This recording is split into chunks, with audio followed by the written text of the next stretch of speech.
Yeah, so I was actually born here in the United States. I was born in Corpus Christi, Texas. Born and raised, lived in Texas pretty much all my life. Late 90s, I was born in 1997 to a South African father and a Swazi mother. Swazi being a little country, a little kingdom inside of South Africa called Eswatini, but previously known as Swaziland. But we had moved over to, my parents had moved to Canada before they had moved to America, where they had my two older brothers. But then they made their way to America, like I said, in the late 90s, and here I am. So I've had the privilege to live over there in Africa for a little bit, but most of my life's been spent here in Texas. For most of my life, I really knew that I wanted to tell stories. We had an opportunity to talk about it a little bit in previous conversations that I love video games and I love writing.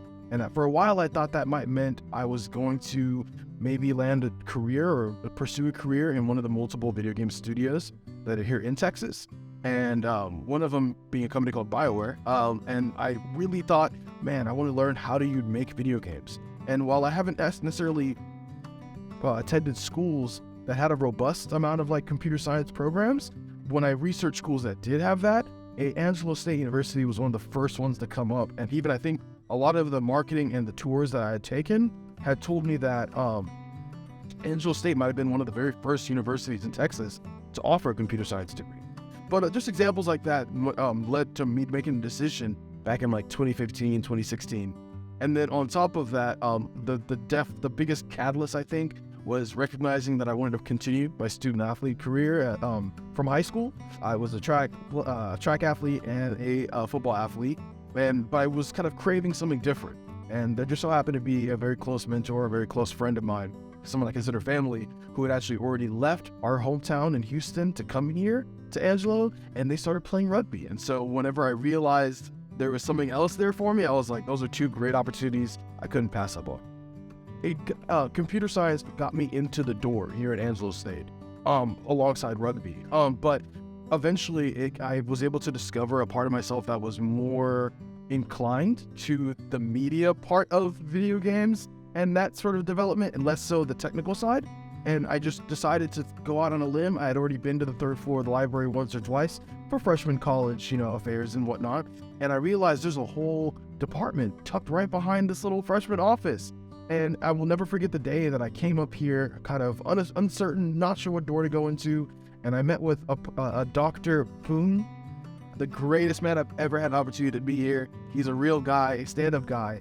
And I just told him, sir, I don't know what I'm doing here, but I want to tell stories and I want to be a part of this major. What do I do?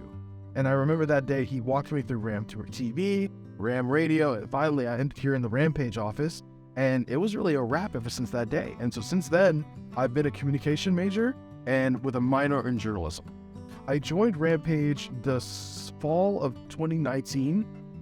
Much like a lot of our fellow students here at Angelo State, I haven't had the most traditional journey. Unfortunately, my family did lose a vehicle in Hurricane Harvey, and there was a lot of impact not only with us but our surrounding community, and that kind of took some time away from my educational and academic pursuits.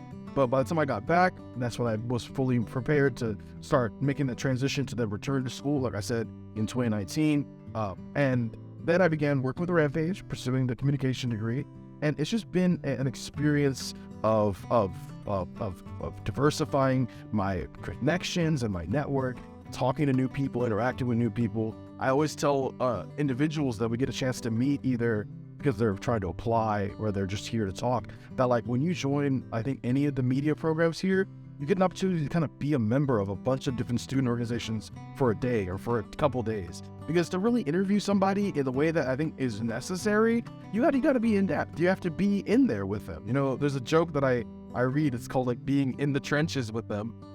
And so it's been really great in terms of working with the Rampage and getting to produce wonderful stories. Anything you can imagine, we've gotten to write about. We've gotten to just be what our slogan on a lot of our promotional will say, the student voice. Just being able to bring the student experience with their moms, their dads, uncles, grandma, grandpas, anybody in our community. I really love just being able to bring that to them. And that's kind of been the best part of being a reporter for the Rampage. The Rampage has been around for a little over 80 years here at Angelo State University. I think it started 3 to 4 years after the university changed from a 2-year institution to a 4-year institution. This print paper has been operating since early on, But as we know, we're kind of entering a new age in media, and we understand that it's important for the media to be where people are at.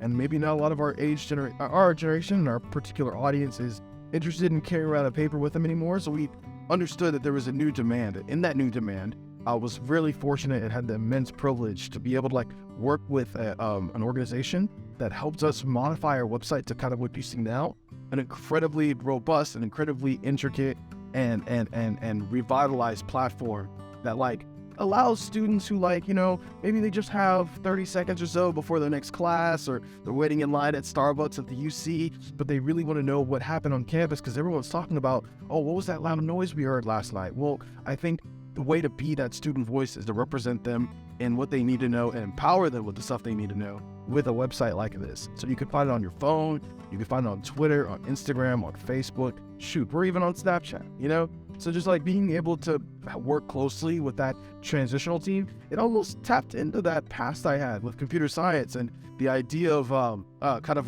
web design. It sparked a few thoughts that I haven't had in such a long time, but it was so fun getting to be a part of that. So because of the change in our medium, we don't have a sort of locked in, okay, well, students who want to know about what happened on Tuesday have to wait till Friday, because that's when the print issue was going to be sent out by a circulation manager. Now it's so much more important that if something is important, if something is going to benefit students, we got to get it out now, or get it out as soon as possible. One of the biggest things that I always I'm grateful for our faculty advisor, Dr. Gomer Khalidze, for is that she's always emphasized that it's not news anymore if too many days have passed. Students, this is going to impact students. We can't let them be impacted next week when they've already forgotten.